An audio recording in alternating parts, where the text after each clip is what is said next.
Sa pagdiriwang ng National Children's Month, matagumpay na isinagawa ang Smile Like a Hero Dental Mission sa Iloilo Police Provincial Office, Ilonggo Caps Cover Gym nito lamang ika-20 ng Nobyembre taong kasalukuyan. Ang aktibidad ay pinangunahan ng Babae Bangon Movement, katuwang ang Philippine Dental Association at ang School of Dentistry ng Iloilo Doctors College.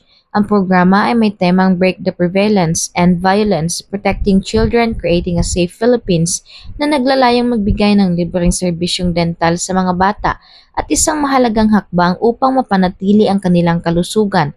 May taguyod ang tamang pangangalaga sa ngipin at may paramdam na sila ay mahalaga at protektado ng komunidad. Sa pakikiisa ng Philippine National Police, binigyan diin ng programa ang kahalagahan ng pagprotekta sa kabataan hindi lamang laban sa karahasan, kundi pati na rin sa pagpapalaganap ng tamang pangangalaga sa kalusugan sa pamamagitan ng libreng dental check-up, tooth extraction at oral hygiene education. Layunin ng aktibidad na itaguyod ang ngiti ng bawat bata bilang simbolo ng ligtas at masayang kabataan. Hindi matatawaran ang suporta ng PNP sa ganitong uri ng inisyatibo. Ang kanilang presensya at aktibong pakikilahok ay nagbigay ng seguridad at inspirasyon sa komunidad. Pinatunayan nila na hindi lamang sa laban kontra krimen sila maaasahan, kundi pati na rin sa pagsusulong ng advokasiyang pangkalusugan at pangkabataan. Ang Smile Like a Hero ay isang patunay na kapag nagkakaisa ang pamahalaan, pribadong sektor at mga tagapagpatupad ng batas tulad ng PNP, nagiging mas makabuluhan ang pagbabago para sa mga kabataan. Higit pa sa ngiti,